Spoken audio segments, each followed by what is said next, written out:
আসসালামু আলাইকুম। আশা করছি সকলে অনেক অনেক ভালো আছেন।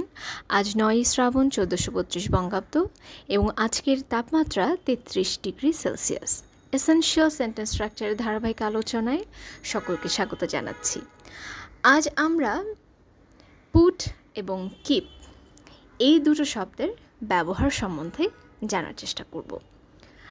আমরা জানি দুটো শব্দের অর্থই রাখা। পুট মানেও রাখা, কিপ মানেও রাখা।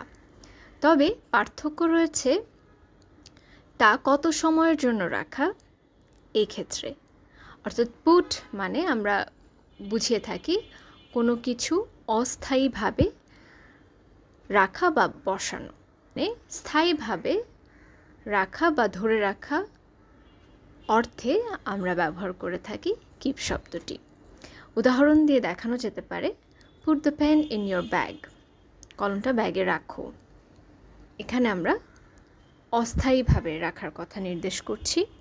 এবং কিপ শব্দের ব্যবহার হতে পারে keep your money in the bank, অর্থাৎ ব্যাংকে টাকাটা স্থায়ীভাবে রেখে দাও।